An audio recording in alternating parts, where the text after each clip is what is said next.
अस्सलाम वालेकुम। प्रोग्राम पूरा सच के साथ मैं हूं आपकी मेज़बान फ़ज़ाइल आसिम। नाज़रीन, आज हम प्रोग्राम करने जा रहे हैं और हम आपको बताएंगे कि लाहौर में जितने भी तरक्याती काम जारी हैं, लेकिन कोई आपको कंप्लीट होता नज़र नहीं आएगा। सालों साल 2025 भी गुजर गया और माशाल्लाह से अब 2026 स्टार्ट हो गया है, लेकिन काम वहीं के वहीं है। अरबों रुपए की इन्वेस्टमेंट भी हो गई है, लेकिन काम मुकम्मल होते नजर नहीं आ रहे। इस सब पे अपने प्रोग्राम में हम बात करेंगे। हमारे साथ स्टूडियोज में हमारे रिपोर्टर कामरान अली मौजूद हैं, लेकिन उससे पहले हम देखते हैं अपना ये पैकेज।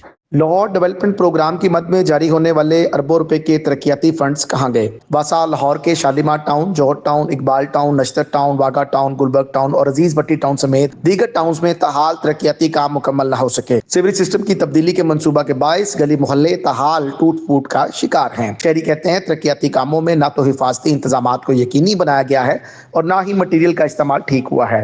शहरी हल्कों का कहना है कि इन अरबों रुपए का फंड्स का अगर ऑडिट कराया जाए तो यकीनन जिम्मेदारान के खिलाफ कार्रवाई मुतवक्के है। वाज़ेह रहे, Lahore development programme phase 1, phase 2 और फेज 3 का भी अब बाकायदा आगाज किया जा रहा है, जबकि ज़राए के मुताबिक ताहाल फेज 1 के काम मुकम्मल नहीं हो सके। ज़राए का कहना है हुकूमत पंजाब तरक्याती कामों की कड़ी मॉनिटरिंग नहीं कर रही। फंड्स के बेजा इजरा के बायस शफाफियत जमीन बोस हो चुकी है। जी नाज़रीन, पैकेज आपने मुलाहिजा किया। आप कामरान अली से जानते हैं कि कामरान, आप बताएगा ये सबसे पहले तो आप मुझे ये बताएं, ये लाहौर डेवलपमेंट प्रोग्राम क्या चीज़ है? बिस्मिल्लाहिर्रहमानिर्रहीम। लाखों करोड़ों दरूद नबी अकरम सल्लल्लाहु अलैहि वसल्लम और उनकी आल पर। शुक्रिया फ़ज़ाइल। लाहौर डेवलपमेंट प्रोग्राम LDP जो वज़ीर आला पंजाब मरियम नवाज शरीफ साहिबा ने लाहौर की खुशहाली के लिए, लाहौर की बेहतरी के लिए, लाहौर की डेवलपमेंट के लिए खालिसतन शुरू किया, लेकिन वो हमें नजर ये आ रहा है कि एक शायद ये करप्शन की नजर हो गया। अच्छा, उसमें मैं थोड़ा सा आपको बताऊं कि कोहिनूर न्यूज़ के प्रोग्राम पूरा सच को ये एजाज़ हासिल है कि हमने सबसे पहले इस प्रोग्राम में जो अफसरान गफलत बरत रहे थे उसकी निशानदेही सबसे पहले हमने की। अब तो दीगर और लोग भी कर रहे हैं, सोशल मीडिया पे भी आजकल चर्चे हैं कि ये प्रोग्राम जो है ये करप्शन की नजर हो रहा है।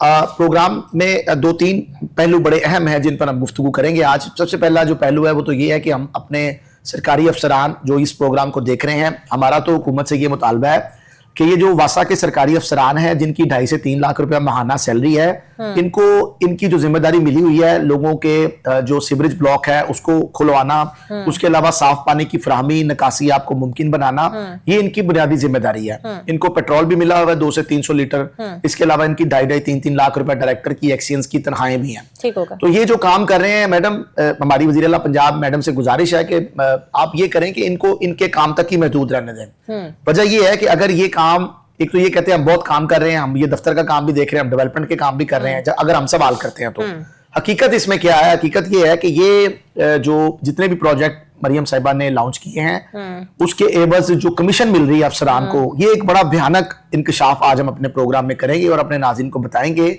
कि डेवलपमेंट के काम पूरे क्यों नहीं होते, ठेकेदार काम टाउन्स में मुकम्मल नहीं बिल्कुल क्यों नहीं हुए और ठेकेदार काम छोड़ के क्यों भागते हैं। और आज भी हमें जो है वो लाहौर की जो सड़कें हैं वो टूटी फूटी गलियां क्यों नजर आ रही हैं, गलियों में लोगों के गुजरने के मसाइल क्यों आज भी वैसे ही मौजूद हैं, ये काम मुकम्मल क्यों नहीं हो रहे, ये पैसे आकर कहाँ गए, ये आज मुअम्मा जो है वो हल करने की कोशिश करते हैं, इस मुअम्मा को हल करने की।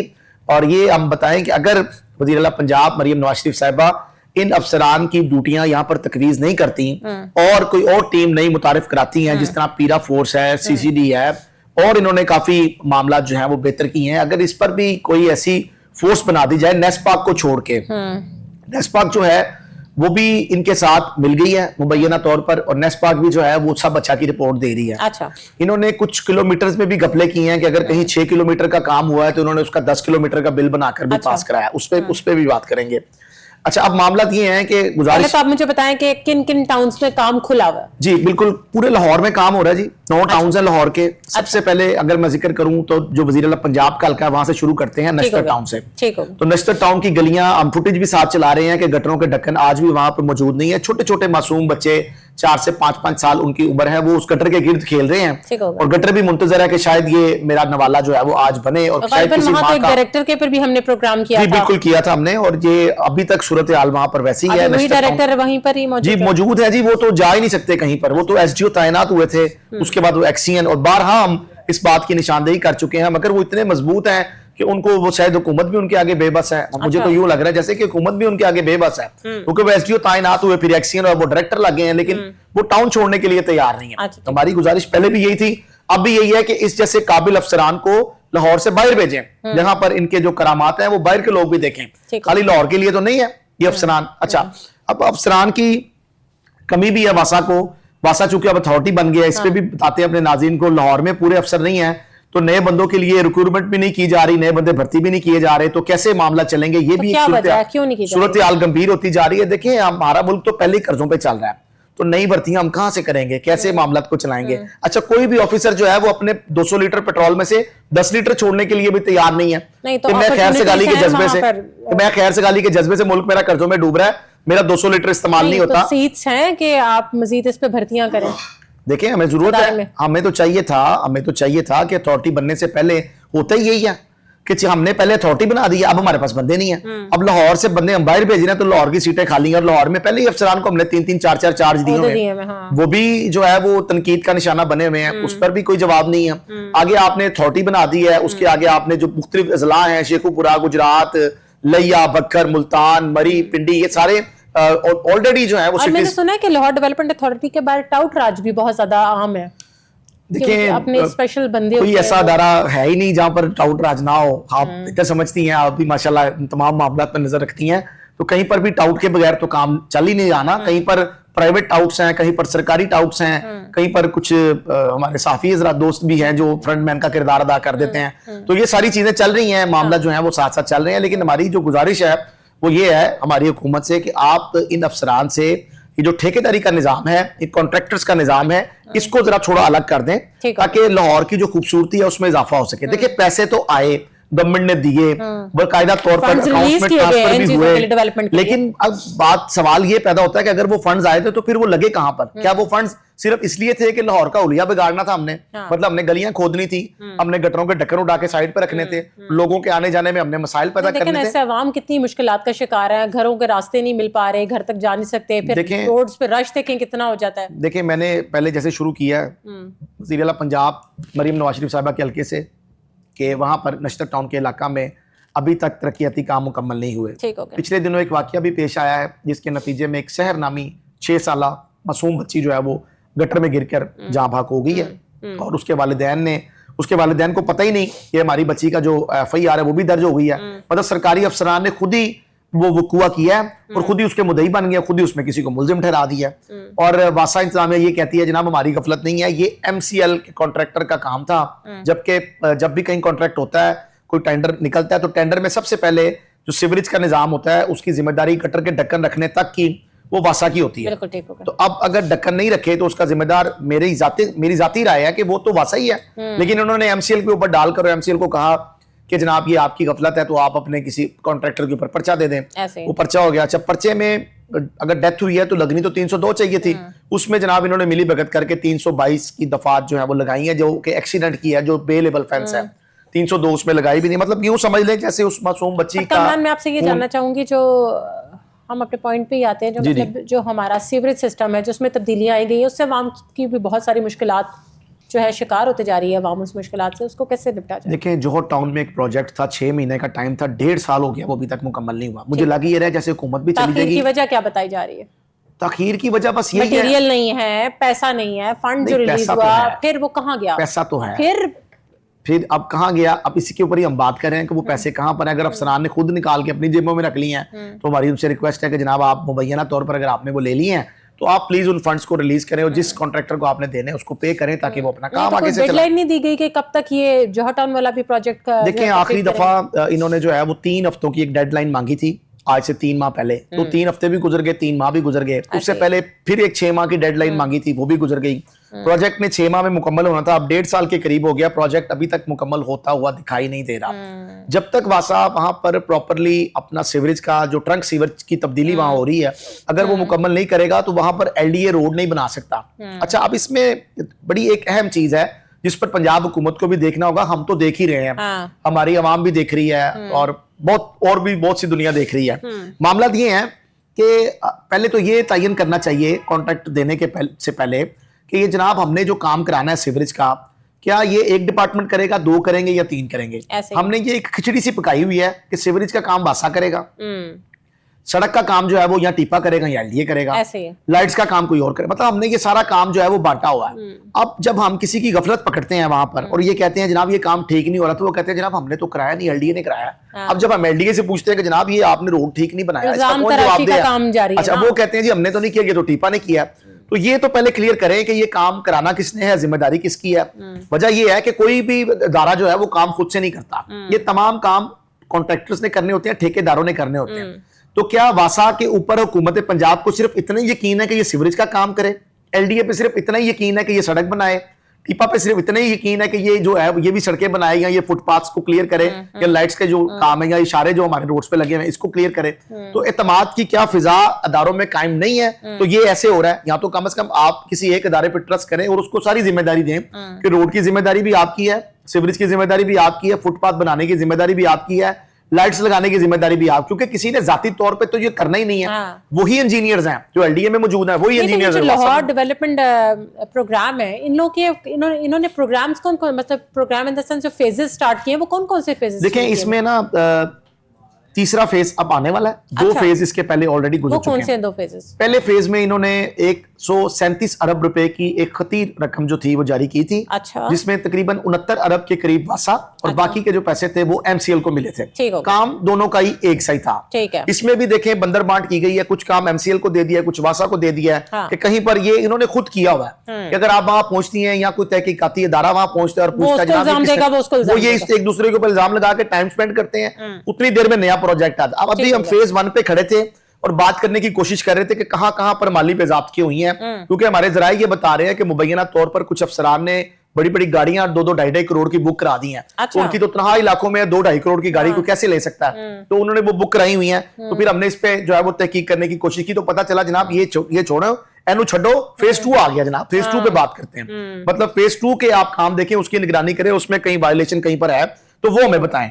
अच्छा, अब वो फेज 1 वही रह गया, फेज 2 आ गया। उसमें जनाब 292 अरब रुपए की मजीद जो है वो मंजूरी दी गई, जिसमें सुथरा पंजाब प्रोग्राम भी शामिल किया गया। अच्छा, ठीक हो गया ये फेज 2 में। ये फेज 2 में। अच्छा, अब बात ये है कि ये कहा यह गया कि ये पूरे पंजाब के लिए, ये सिर्फ लाहौर के लिए नहीं। पहले जो पैसे आए थे 69 अरब वासा को जो मिला वो सिर्फ लाहौर के लिए था। अच्छा, अब जो पैसे आए हैं ये आउट ऑफ वासा भी है और लाहौर से बाहर जो LWMC और दीगर इदारे जो है वहां पर भी काम करेंगे। ये जो फंड्स है ये वहां पर भी लगेंगे। हमारा ये सवाल है कि आपको एक तो ये चाहिए कि अगर जब तक तरीकेकार मुनज़्ज़म नहीं होगा करप्शन होती रहेगी, अगर तरीकेकार मुनज़्ज़म होगा तो करप्शन नहीं होगी। हम क्यों अपने सरकारी अफसरान को ये मौका फराहम कर रहे हैं कि आप अपनी तनख्वाह भी लें, आप मुफ्त का पेट्रोल भी लें, सरकारी गाड़ी में जो है वो सैर भी करें और उसके साथ साथ जनाब आप कमीशन भी लें। क्यों? मतलब हमारे पास कोई ऐसा, पाकिस्तान बने हुए 70 साल से ऊपर हो गए, कोई ऐसा निजाम नहीं बना अब तक कि कोई ऐसा डिपार्टमेंट हम अलग से बना दें जो तमाम जो तरक्याती काम है उनको मॉनिटर करे, ऐसे ही है, उनको देख सके कि कहां कहां पर करप्शन हो रही है। अब ये तो एक कमीशन तो एक अलग चीज है, कई इलाके ऐसे हैं जहां पर तो काम हुआ ही नहीं। अच्छा। और लोगों ने जो है वो पैसे जो है वो जेब में डाल लिए हैं। शहरी जो है वो अपने हलकों के मतलब ऑडिट का भी मुतालबा कर रहे हैं। बिल्कुल आप दुरुस्त फरमा रही हैं। शहरी जो है वो कह रहे हैं हमारे जो खास तौर पर इचरा के जो इलाके हैं, नश्तर टाउन के जो इलाके हैं, यहाँ का ऑडिट कराया जाए। नश्तर टाउन के अलावा इकबाल टाउन में भी एक ऐसा ऑडिट हो गया तो सारे नतीजे सामने आ जाएंगे। डेफिनेटली बिल्कुल सारी चीजें खरी खुल के सामने आ जाएंगी। इकबाल टाउन में एक प्रोजेक्ट किया गया है इचरा के इलाका में, वहां पर 24 करोड़ रुपए के जो बिल हैं वो हमें सामने नजर आए हैं, जो शटरिंग की मद में पास कराए गए हैं। अच्छा। जब हम मौके पे पहुंचे तो हमने देखा तो रूल्स ये कहते हैं कि शटरिंग जो है वो 10 फुट अगर गहराई हो तो उसके ऊपर आप शटरिंग कर सकते हैं और उसका बिल भी पास करा सकते हैं। इसकी जो गहराई थी वो 6 फुट थी। एक तो 4 फुट जो खुदाई के पैसे थे वो भी गबन कर लिए, और जो शटरिंग हुई नहीं, जो बनती नहीं थी, 6 फुट पे शटरिंग हो ही नहीं सकती, उसके भी जो है वो 24 करोड़ रुपए के। को चेक एंड बैलेंस क्यों नहीं? इतने बड़े बड़े फंड्स रिलीज हो रहे हैं आखिर अपने तरक्याती कामों के लिए, तो उनका कोई चेक एंड बैलेंस देखिए, मुझे तो जो चेक करने वाले हैं ना, शायद वो भी, मुझे लगता है कि शायद वो भी थोड़े से बेबस नजर आ रहे हैं। गफलत आपको लग रही है? अफसरान की गफलत है या आगे जो जिनको ये काम दिया जाता है उनकी गफलत है, कॉन्ट्रैक्टर्स की गफलत है, किसकी गफलत है? देखिए, गफलत तो ये सारी मिली जुली है, और मैंने आपको बताया कि ये 2-3 डिपार्टमेंट्स की जो खिचड़ी पकाई गई है ना, ये सिर्फ इसीलिए पकाई गई है कि ये कोई बात ना कर सके। ये एक इदारा उठा के दूसरे इदारे पे डाल दे। कॉन्ट्रैक्टर्स भी फिर पसंद के लिए गए होंगे। अच्छा, कॉन्ट्रैक्टर्स का मैं आपको बताऊं तो एक केस मेरी आंखों से भी गुजरा है नश्तर टाउन का। अच्छा। जो के एक वार्ड नंबर 7 वहां पर है। अच्छा। उसमें एक कैंट के इलाका में एक डिस्पोजल स्टेशन का क़याम होना है, और 40 करोड़ रुपए लागत से उस डिस्पोजल स्टेशन ने बनना है। ठीक हो गया। इन्होंने कहा हमने ई टेंडरिंग कर दिया है, और ई टेंडरिंग पे जब आप कोई भी फर्म जो जिसकी ये वैल्यू है कि वो जिसकी ये वर्थ है कि वो जाकर इस मालियत के टेंडर को उठा सके, वो इसमें पार्टिसिपेट कर सकती है। ठीक हो गया। इन्होंने एक नया फार्मूला निकाला कि सिंगल स्टेज 2 इन्वेलप। इसमें इन्होंने ये किया कि ये जो सिंगल स्टेज 2 इन्वेलप है ना, इसमें ये कहा कि एक ही स्टेज में 2 बंदे सिर्फ इसमें पार्टिसिपेट कर सकते हैं। ठीक हो गया। अच्छा, At एक the बंदा same time. जी एट द सेम टाइम। ठीक अब हो ये रूल इन्होंने खुद निकाला, ये गवर्नमेंट ने रूल रूल नहीं इनका निकाला, अपना है। ये वासा ने खुद रूल निकाला है सेल्फ मेड रूल है। कि एक जो है वो टेंडर में एक दफा में 2 कंपनीज जो है वो अप्लाई कर सकती है, तीसरी कंपनी को मौका ही नहीं दिया आने का। ठीक हो गया। ये क्यों किया? ये इसलिए किया कि जब 2 कंपनी आएंगी, एक तो कंपनी हमारी अपनी है, दूसरी कंपनी जो है वो किसी की भी XYZ की होगी, तो उसको हम टेक्निकल बेसिस पे रिजेक्ट कर देंगे। ठीक तो बिल्कुल ऐसा ही हुआ। मैं उस केस को बड़ा गौर से देख रहा हूं, मैं अभी उस पर मजीद इन्वेस्टिगेशन जो है वो कर रहा हूं, मैं उसको और इस पे अभी और भी स्टडी कर रहा हूं कि ये कैसे हुआ, क्या हुआ। तो वो एक कंपनी जो निकाली गई, उसका ये मौकफ था कि जनाब मुझे जानबूझ के निकाला गया। अच्छा। और मैंने टेंडर जो था वो बिलो भी डाला था, मतलब मैं कम पैसों पे भी काम थर्ड करना चाह कंपनी रहा था। थी? नहीं, सेकंड कंपनी थी उसको। अच्छा, हाँ। उसको निकाल दिया गया, और जो देना उन्होंने पसंद की कंपनी पसंद की कंपनी को दिया। और उस ठीक है। कंपनी का जो क्राइटेरिया मैं आपको बताता चलूं, उसका हमने PEC से पता किया, तो वहां पर अब्बास इंटरप्राइजेस के नाम की कोई कंपनी नहीं है। अच्छा। वो कहते हैं हमारे पास अब्बास इंजीनियरिंग प्राइवेट लिमिटेड है, इसका ओल्ड नेम अब्बास इंटरप्राइजेस था। ठीक हो गया। तो यहां पर ये हैरानगी पैदा होती है कि जब एक कंपनी का नाम तब्दील हो गया है, तो फिर वो अब्बास इंटरप्राइजेस के नाम से पार्टिसिपेट कैसे कर सकती है? हाँ। उसने पार्टिसिपेट किया है, और इन लोगों ने डायरेक्टर नश्तर टाउन जो है शमस अयूब साहब, इन्होंने जनाब उस कंपनी को नवाजा है। और जब मेरा इनसे राब्ता हुआ, मैंने इनको कहा सर ये जो दूसरी कंपनी थी इसको आपने क्यों निकाला? तो उन्होंने कहा ये टेक्निकल तौर पे हमने इसको रिफ्यूज कर दिया। अच्छा। अब ये टेक्निकल चीजें जो है इन्होंने खुद ही बनानी होती हैं, जिसको ये टेक्निकल समझते हैं ठीक है, जिसकी कमीशन इनको टाइम से मिलती है, वो कंपनी इनके हिसाब से ठीक है। और जो कंपनी इनको टाइम पे ओबलाइज नहीं करती या इनको मुबैना तौर पर रिश्वत देना नहीं चाहती, ये फिर उनके साथ मामला अपने नहीं करते। ये एक जिंदा मिसाल सबूत आपके सामने है जो मैं आपको बता रहा हूँ। ये हाल ही में ये वाकया जो है वो लाहौर के इलाका में पेश आया, और ये हुआ ऐसा। और ये कोई किसी एक जगह पर वो है जो हमने पॉइंट आउट कर दिया। लाहौर में तो अब हुकूमत को कोई ऐसी नई फोर्स बनानी पड़ेगी जो तरक्याती कामों के ऊपर इनको। सुनने में तो आ रही है कि वज़ीर पंजाब सरकारी अफसरान को चेक एंड बैलेंस करने के लिए भी एक फोर्स बना रही हैं, और वो इस पे काम करेगी। मगर हमारा ये सवाल है वो फोर्स भी जेन्युइन काम करेगी? हमारा ये सवाल है कि जो हमारे कानून नाफिज करने वाले इदारे, खासतौर पर हमारे एहतसाबी इदारे, जिसमें नैब भी शामिल है, जिसमें एंटी करप्शन शामिल है, और जिसमें हमारा जो नहीं, तो उस फोर्स का चेक एंड बैलेंस कौन करेगा? यही तो बात है, मसला तो यही पैदा हो जाएगा। देखें, अर्ज ये है कि ये जो हमारे एहतसाबी इदारे हैं ना, इनको देखना होगा कि अगर हम सहाफ़ी लोग जो है वो खबरें तलाश कर रहे हैं और चीजें निकाल के बाहर लेके आ रहे हैं, तो इनको चाहिए फिर इसके ऊपर जो है ये एक्शन करें, और ये इस मामले को चेक करें कि ये जो इन्होंने एक 2 इन्वेलप जो है वो निकाला है, नया एक चीज निकाल दी है, सिंगल स्टेज 2 इन्वेलप। इससे क्या होगा, इससे कितने नुकसान हुए, कितनी कंपनियां पार्टिसिपेट नहीं कर सकी, सिर्फ 2 कंपनियों को ये पार्टिसिपेट कराते हैं। अगर 5 कंपनियां पार्टिसिपेट करेंगी तो उनको फिर निकालना मुश्किल हो जाता है। इतनी फोर्सेस जब बनती जाएंगी तो फिर अवाम के खजानों पे ही बोझ है ना, हमारी जेबों से उनकी। देखिए, मेरी कोई जाती रिपोर्ट तो नहीं है, लेकिन एक IMF की रिपोर्ट है, आपकी नजरों से भी गुजरी होगी, जिसमें बताया गया कि पाकिस्तान में काफी, मैं फिगर नहीं बता रहा, लेकिन काफी अरबों की शक्ल में जो है वो हमारे मुल्क में करप्शन हुई है। अच्छा। और ताजा 3 रिपोर्ट ये है कि वो गवर्नमेंट ने उसको पब्लिश भी कर दिया उस रिपोर्ट को। लेकिन सूरत हाल ये है कि अगर करप्शन, गवर्नमेंट का तो मेन मकसद यही है ना कि करप्शन को खत्म किया जाए। उन्होंने इस रिपोर्ट में, हमारे आज के प्रोग्राम का लिंक ना थोड़ा सा उस IMF की रिपोर्ट के साथ भी होता नजर आ रहा है। उसकी वजह ये है कि हम भी ये बात कर रहे हैं कि सरकारी अफसरान करप्शन करते हैं, IMF भी ये कह रही है कि पाकिस्तान में सरकारी अफसरान करप्शन करते हैं। अच्छा। और इसी की वजह से पाकिस्तान आज तक तरक्की नहीं कर सका। रिपोर्ट में ये भी कहा गया है कि सियासतदान उतनी करप्शन नहीं करते जितनी करप्शन जो है वो सरकारी अफसरान करते हैं। तो आज हम भी यही अपने नाज़रीन को बता रहे हैं कि वासा के जो सरकारी अफसरान हैं, जिनकी 2 से 2.5 से 3 लाख रुपए सैलरी है, और उसके साथ साथ इनको कोई 200 के लीटर पेट्रोल भी मिला हुआ है, और बड़े बड़े डाले भी इनको मिले हुए हैं। मैं अगर देखूं तो इनका कोई डालों में फिरना या कोई ऐसी फोर्स नहीं है। ये तरक्याती कामों में चेकिंग बैलेंस भी तो करना ना, वो करें तो किसी अपनी जाती गाड़ी में चले जाए, जरूरी है सरकार का डाला लेके इन्होंने जाना है वहां पर, अपनी गाड़ी में चले जाएं। इनके पास बहुत गाड़ियां के साथ मिली भी होगी, इनके पास जाती बहुत गाड़ियां हैं, इन्होंने शोरूम बनाए हुए कई अफसरान ने। अच्छा। तो ये इनके बहुत मामलात हैं। तो लिहाजा गुजारिश ये है कि मेरी, हमारी वज़ीर पंजाब मरियम नवाज शरीफ साहिबा से गुजारिश है कि अगर आपने तो बड़ा अच्छा इनिशिएटिव लिया, अगर आप चाहती हैं कि वाकई हकीकत में लाहौर खूबसूरत बने, तो इन सरकारी अफसरान से ये इख्तियार वापस ले लें आप कि ये किसी सरकारी प्रोजेक्ट में जो है वो दखल अंदाजी करें। ये अपना काम करें, इनका काम है सीवरेज की ब्लॉकेज को ओपन कराना, इनका काम है निकासी आपको मुमकिन बनाना, साफ पानी की फराहमी को यकीनी बनाना। नहीं तो आपने इन इदारों से चेक एंड बैलेंस के सूरत मद में आपने उनसे पता नहीं किया कि कब तक ये तरक्याती काम मुकम्मल हो जाएंगे जो पूरा लाहौर खोला पड़ा है इन लोगों ने? देखें, ये तो मुकम्मल उस वक्त होगा ना जब ये फेज मुकम्मल होंगे। पहले आया फेज 1, फिर फेज 2, फिर फेज 3, अब फेज 4 का आप इंतजार करें उसमें कितने पैसे आते हैं और उसमें क्या होता है। तो ये तो फेज आ रहे हैं बार बार, 1, 2, 3, अब पता नहीं शायद फेज 4 भी आ जाए। तो मैं तो हमारा तो सवाल ये है, डेडलाइन नहीं दे रहे। देखिए, इन्होंने एक रिपोर्ट जमा कराई है सेक्रेटरी हाउसिंग को कि लाहौर में जो है वो 98% काम हमने मुकम्मल कर लिए हैं। मगर हम ये कह रहे हैं अगर 98% काम मुकम्मल हो गए हैं तो नश्तर टाउन में गटरों के ढक्कन क्यों नहीं है आज भी?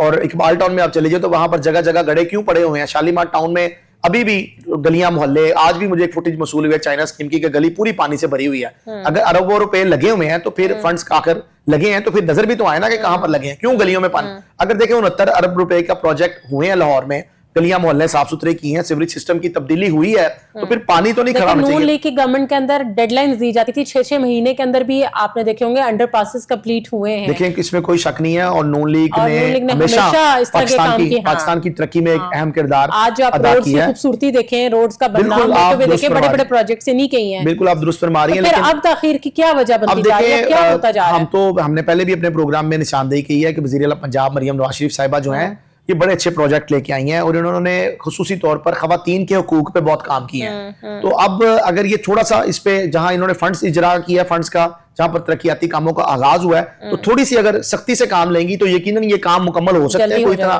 मुश्किल नहीं है काम। अच्छा, ये जो पानी आजकल गलियों में खड़ा है हमें मिल रहा है, ये फजाइल ये कोई बारिशी पानी नहीं है, बारिशें तो हो नहीं रही, लोग तो दुआएं कर रहे हैं, इतना आपको पता है, लोग बीमारियों में मुब्तला है, छोटे छोटे बच्चे बीमार हैं। वजह यह है कि बारिश हो रही, खुश्क सर्दी है, लोगों के गले खराब हैं, डस्ट है और ये तरक्याती काम भी डस्ट का बाइस बन रहे हैं। और पानी का छिड़काव सेक्रेटरी हाउसिंग साहब हर दौरे पे कहते हैं जी पानी का छिड़काव करें। अच्छा, उन्होंने आना होता है या वज़ीर ने आना होता है तो सड़कें साफ सुथरी धुल जाती हैं, खूबसूरत हो जाती हैं। तो सेक्रेटरी साहब से मेरी गुजारिश है, सेक्रेटरी साहब आप कोशिश किया करें, एक दिन 9 टाउन है सर, एक दिन एक टाउन का किसी का विजिट रख लिया करें ताकि उस टाउन के जो शहरी हैं उनकी सुनी जाएगी। सर आपने तो चक्कर ही सर लगाना है तो वहां की सर सड़कें भी धुल जाएंगी। सेक्रेटरी साहब तो बड़े एक्टिव हैं। सेक्रेटरी साहब बता रहा हूं कि जहां जाते हैं वहां पर तो काम ठीक हो जाते हैं, पर जहां वो नहीं जाते, अब दफ्तरी भी अमूर तो उन्होंने देखने हैं ना, सारे मामला पूरे पंजाब को देखना है। तो सर अगर थोड़ा टाइम निकाल के आप अगर एक आध चक्कर मुख्तलिफ टाउन्स में लगाएंगे, एक तो वासा अफसरान की कारकर्दगी भी सर आपको पता चलती रहेगी, ये भी पता चलता रहेगा कि कहां कहां पर ढक्कन नहीं है और कहां कहां पर बच्चे जो है वो गटरों में गिरकर जो है उनकी हलाकतें हो रही हैं। ये भी रिपोर्ट्स आप तक, वैसे हम कोशिश करते रहते हैं, आप तक पहुंचाते रहते हैं, लेकिन ये भी आपको बजाहिर खुद भी पता चल जाएगा कि सूरत हाल क्या है। जिन इलाकों में काम नहीं हो रहा, उन अफसरान को भी बदलना चाहिए। बिल्कुल जी, तब्दीली उनकी गफलत है जिसकी वजह से काम नहीं हम तो हम देखें, हमारा कोई जाती तो किसी के साथ नहीं है, हमारी तो गुजारिश ये है कि हम प्रोग्राम ही कर सकते हैं। जिस तरह हम एक मुल्क, इस मुल्क के लिए अपना सहाफती किरदार अदा कर रहे हैं, सरकारी इदारे के अफसरान को भी यही चाहिए कि वो भी अपना किरदार जो है वो अदा करें। वो अगर तनख्वाह लेते हैं किसी काम की तो हम तनख्वाह लेते हैं, हम अपना काम पूरा करते हैं।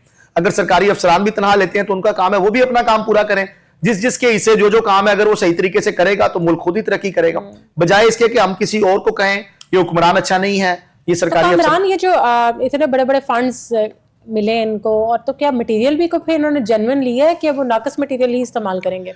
उस पे भी कोई मटेरियल पे भी कोई पैसा लगाएंगे कि नहीं लगाएंगे? आपने थोड़ा, क्योंकि गालिबन आपके खूबसूरत सवाल किया, आपने सवाल खूबसूरत किया है, लेकिन आपने किया प्रोग्राम के आखिर में, अगर आप पहले कर देती तो मैं बड़ा लंबा आपको जवाब देता। नहीं, आप बताइए। अब मैं मुख्तसर आपको बता देता हूँ कि आपकी इत्तला के लिए गलियां बैठना शुरू हो गई हैं। अच्छा, अगर मटेरियल ठीक होता तो शालीमार टाउन के इलाके में गलियां ना बैठती, अगर मटेरियल ठीक होता तो नश्तर टाउन के इलाके में बच्चे गटरों में गिर के ना मरते, अगर मटेरियल ठीक होता तो जुबली टाउन में आज भी जो काम जो नामुकम्मल पड़े हुए वो इस तरह नामुकम्मल ना पड़े होते।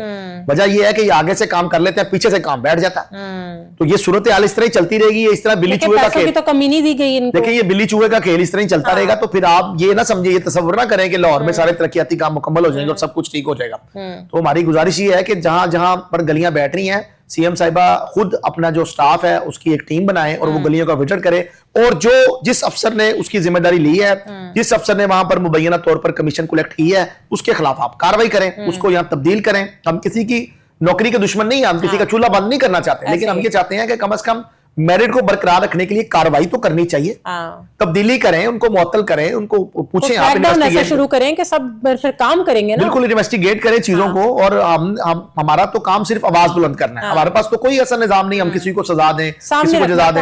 हमने तो चीजें आपके सामने रखनी है, फैसला आप लोगों ने खुद करना है, फैसला हुकूमत ने करना है कि इस पे हमने क्या इनिशिएटिव जो है वो लेना है। पैसे तो आए हैं, फंड्स तो मिले हैं, लेकिन लगे कहां पर है ये आवाम भी पूछ रही है, हम भी पूछ रहे हैं। लेकिन अफसरान ये कह रहे हैं जी हो रहा है काम, कल हो जाएगा, परसों हो जाएगा, अभी इसकी ये चीज काम है, अभी ये चीज काम है। तो ये सारी चीजें जो है वो मिली जुली जो है वो चल रही हैं, लेकिन काम मुकम्मल नहीं हो रहे। और अगर कोई इबाहम है किसी सरकारी ऑफिसर को, किसी हुकूमती नुमाइंदे को, तो वो आए हमारे साथ आए, हम आप लोगों को विजिट कराते हैं कहां पर तरक्याती काम जो है वो नहीं हुए, कहां पर बच्चे गटरों में गिर रहे हैं, ये सारी तफसीलात हमारे पास मौजूद हैं। और अगर गटरों के ढक्कन नश्तर टाउन में बर वक्त रखे जाएंगे तो यकीनन ये हादसा जो है वो रूनुमा नहीं होंगे। और इसके साथ साथ अगर मटेरियल का इस्तेमाल सही होगा तो सड़कें बनने के फौरी बाद बैठेंगी नहीं, सीवरेज सिस्टम बनने के बाद फौरी तौर पर बैठेगा नहीं, वो चंद साल निकाल जाएगा, कम से कम वो इतना टाइम तो निकाल जाए कि एक हुकूमती टेन्योर गुजर जाए। तो इन कॉन्ट्रैक्टर्स को चाहिए, इन ठेकेदार्स को चाहिए कि कम से कम इतना मेयारी मटेरियल तो इस्तेमाल करें। कॉन्ट्रैक्टर्स की सिलेक्शन कैसे होती है? इसके लिए जो छोटे काम है उसके लिए तो वासा का P&S एक डिपार्टमेंट है, वो उसको देखता है, वो कंपनी को रजिस्टर करता है अपने बाद, जब टेंडर ऑनलाइन होता है वो उसको उठा लेते हैं। लेकिन जो बड़े काम है उसके लिए आपको पाकिस्तान इंजीनियरिंग काउंसिल से एक लाइसेंस लेना पड़ता है। ठीक हो गया। तो पाकिस्तान इंजीनियरिंग काउंसिल ने, जो मैंने पहले आपको बताया कि अब्बास इंटरप्राइजेस का लाइसेंस जो है वो PEC के पास नहीं है, पाकिस्तान इंजीनियरिंग काउंसिल के पास नहीं है। वो कहते हैं हमारे पास तो है Abbas engineering private limited, Abbas enterprises इसका ओल्ड नेम था, वो खत्म हो गई है, वो अब काम नहीं कर सकती। लेकिन इन्होंने अब्बास इंटरप्राइजेस को पार्टिसिपेट कराया और फिर उसको काम भी उठवाया। दो काम किए, एक तो उसको इलीगल इन्होंने पार्टिसिपेट करा दिया, फिर उसके बाद इन्होंने उसको काम भी अवार्ड कर दिया। और जो कंपनी राइट पे थी, जो कह रही थी कि जनाब मेरा तो PEC से सारा कुछ ठीक है, मेरी तो हर चीज ओके है, तो उसको काम नहीं, ऑलरेडी सिलेक्टेड था कि हमने किसको देना है। डेफिनेटली ये पहले डिसाइड कर लेते हैं कि ये काम इतने करोड़ का फलां टाउन में लगना, हमने ये देना किसको है। तो ये शफाफियत पे एक बहुत बड़ा सवाल है। ये वज़ीर आला पंजाब इसको खुद देखें इस मामले को कि ये कॉन्ट्रैक्टर्स हज़रात जो आ रहे हैं इनकी अफसरान के साथ क्या सेटिंग है। ये अफसरान क्यों ओबलाइज करते हैं कि फलां कंपनी को काम देना, फलां कंपनी को काम देना, फलां को काम नहीं देना, वजह क्या है? तो अगर आप इस तरह मनपसंद लोगों को नवाजते रहेंगे, अफसरान अपने मनपसंद कमीशन वसूल कर लेते हैं। यही वजह है कि लाहौर की सड़कें गलियां आज भी टूट फूट का शिकार है। अगर ये कमीशन का बाजार गर्म ना हो तो यकीनी तौर पर काम सारा मेरिट पे हो, अफसरान को पता हो कि हमने तरह में ही अपना गुजारा करना है और हमें इनसे कमीशन नहीं ली, तो वो जाके मौके पे कहेंगे भाईजान इसको मुकम्मल करें, आपके पास एक हफ्ते का टाइम है। अभी सेक्रेटरी हाउसिंग ने, नूरुल अमीन मैंगल साहब ने कहा है कि मैं कंपनियां ब्लैकलिस्ट कर दूंगा जो काम नहीं करेंगी। उन्होंने वाजे कहा अपने प्रेस रिलीज उनकी जारी और करेंगे वो। उन्होंने कहा जो भी बंदा काम सुस्त रवि से करेगा मैं उसकी कंपनी को हमेशा के लिए ब्लैकलिस्ट कर दूंगा। वो हाउसिंग में कम से कम वो पार्टिसिपेट नहीं कर, वो और जाए जहां मर्जी काम करे, रेलवे में चली जाए, कहीं चली, हम उसको नहीं पूछेंगे। लेकिन हाउसिंग में काम चाहिए, हाउसिंग में जो कंपनी डिले करेगी या जो सुस्त रवि का शिकार होगी या जिसका ठेकेदार मटेरियल ठीक इस्तेमाल नहीं करेगा, मैं उसको ब्लैकलिस्ट करूंगा। ये सेक्रेटरी हाउसिंग साहब ने खुला पैगाम दिया है और वो जो पैगाम देते हैं, हमने पहले भी कहा कि वो पैगाम पूरा ही होता है। तो इंशाल्लाह उम्मीद है कि वो उन्होंने अब ये कहा है तो एक दो जो लाइसेंस होल्डर्स हैं उनकी लाइसेंस जो है वो मंसूख होंगे। तो यकीनी तौर पर फिर काम बिल्कुल बाकियों को भी होश आ जाएगी। और एक दो अफसरान, जिस तरह मैंने कहा है कि नश्तर टाउन के जो डायरेक्टर शम्स अयूब गुजर साहब हैं, उनकी तब्दीली होगी तो उससे बहुत से नीचे जो अफसरान है वो भी जो है वो इबरत हासिल करेंगे कि जनाब अब अगर शम्स साहब तब्दील हो सकते हैं तो हम भी हो सकते हैं। अभी तो लोग ये समझते हैं कि यार अगर शम्स का कुछ नहीं हुआ तो हमारा क्या होना है। तो ये मामला है, अगर उनकी तब्दीली होगी तो ये हवा नीचे तक आएगी तो फिर बेहतरी होती हुई नजर आएगी। तो ये खुद भी देखें जो पंजाब गवर्नमेंट के रूल्स हैं और उसमें अगर पढ़े तो उसमें यही लिखा हुआ है कि आप एक टाउन में उस वक्त तक काम कर सकते हैं जब तक आपकी प्रमोशन नहीं होती। जैसे ही आपकी प्रमोशन हो, आपकी ट्रांसफर प्रमोशन के साथ जुड़ी हुई है, कानून है। तो एक बंदा SDO भर्ती हुआ, उसके बाद वो एक्सियन हुआ, आपने उसको तब्दीली नहीं किया, फिर वो एक्सियन से डायरेक्टर हुआ तो आपने फिर उसको तब्दील नहीं किया। तो चले मेरी बात को फॉलो ना करें, गवर्नमेंट के रूल्स को फॉलो करते हुए इनकी जो है वो transfer. Thank you so much for your time.